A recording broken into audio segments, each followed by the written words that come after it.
ನಿನ್ನೆ ಶಾಸಕಾಂಗ ಪಕ್ಷದ ಸಭೆಯಲ್ಲಾದಂಥ ಮತ್ತೊಂದು ಕುತೂಹಲಕಾರಿ ವಿದ್ಯಮಾನ.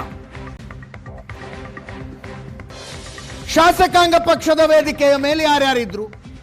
ಸಹಜ ಸಿದ್ದರಾಮಯ್ಯನವರಿದ್ರು, ಡಿ ಕೆ ಶಿವಕುಮಾರ್ ಅವರಿದ್ರು. ಅವ್ರನ್ನ ಹೊರತುಪಡಿಸಿದ್ರೆ doctor Parameshwar, H K Patil, R V Deshpande, K J George, Salim Ahmed, Bosaraju, B K Hariprasad, M B ಪಾಟೀಲರಿದ್ರು. ಇದಕ್ಕೆ ಕಂಪ್ಲಿಯ ಶಾಸಕ ಗಣೇಶ್ರ ಅಸಮಾಧಾನ. ಎಸ್ಟಿ ಸಮುದಾಯಗಳಿಂದ 14 ಜನ ಗೆದ್ದು ಎಂಎಲ್ಎಗಳಾಗಿದ್ದೀವಿ. ವೇದಿಕೆಯಲ್ಲಿ ಒಬ್ಬ ಎಸ್ಟಿ ಶಾಸಕರನ್ನ ಕೂರಿಸಿಲ್ಲ ನೀವು ಅಂತ ಸತೀಶ್ ಜಾರಕಿಹೊಳಿ ಅವರು ವೇದಿಕೆಯ ಮೇಲೆ ಯಾಕಿಲ್ಲ ಅನ್ನುವ ಅಸಮಾಧಾನವನ್ನ ಅವರು ವ್ಯಕ್ತಪಡಿಸಿದ್ರಂತೆ.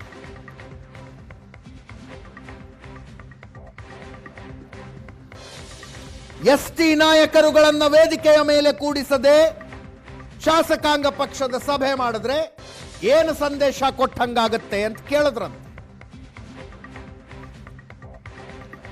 ಅದನ್ನ ಕೇಳಿಸಿಕೊಂಡು ಸತೀಶ್ ಜಾರಕಿಹೊಳಿ ಅವರು ಸುಮ್ಮನೆ ಕೂತ್ಕೊಂಡಿದ್ರು. ಹಿರಿಯ ನಾಯಕರೇ ಸಮಾಧಾನ ಮಾಡಿದ್ದು ಕಂಪ್ಲಿ ಗಣೇಶರಿಗೆ. ಶಾಸಕಾಂಗ ಪಕ್ಷದ ಸಭೆಯ ವೇದಿಕೆಯ ಮೇಲೆ ಸಮುದಾಯವಾರು ನಾಯಕರನ್ನು ಕೂರಿಸಬೇಕಾಗಿಲ್ಲ ಅಂತ.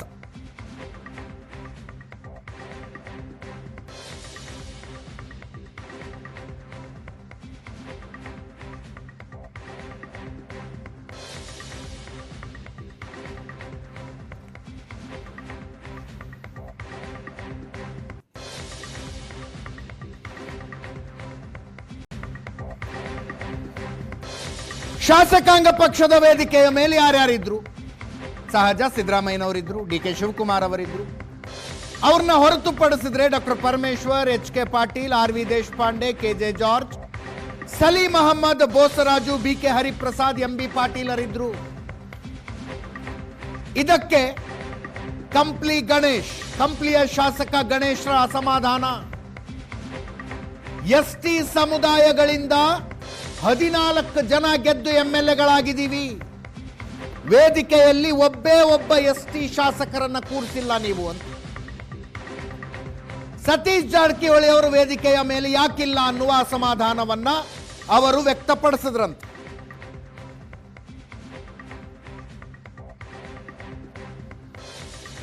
ಎಸ್ಟಿ ನಾಯಕರುಗಳನ್ನ ವೇದಿಕೆಯ ಮೇಲೆ ಕೂಡಿಸದೆ ಶಾಸಕಾಂಗ ಪಕ್ಷದ ಸಭೆ ಮಾಡಿದ್ರೆ ಏನು ಸಂದೇಶ ಕೊಟ್ಟಂಗಾಗತ್ತೆ ಅಂತ ಕೇಳಿದ್ರಂತೆ. ಅದನ್ನ ಕೇಳಿಸಿಕೊಂಡು ಸತೀಶ್ ಜಾರಕಿಹೊಳಿ ಅವರು ಸುಮ್ಮನೆ ಕೂತ್ಕೊಂಡಿದ್ರು. ಹಿರಿಯ ನಾಯಕರೇ ಸಮಾಧಾನ ಮಾಡಿದ್ದು ಕಂಪ್ಲಿ ಗಣೇಶರಿಗೆ. ಶಾಸಕಾಂಗ ಪಕ್ಷದ ಸಭೆಯ ವೇದಿಕೆಯ ಮೇಲೆ ಸಮುದಾಯವಾರು ನಾಯಕರನ್ನು ಕೂರಿಸಬೇಕಾಗಿಲ್ಲ ಅಂತ.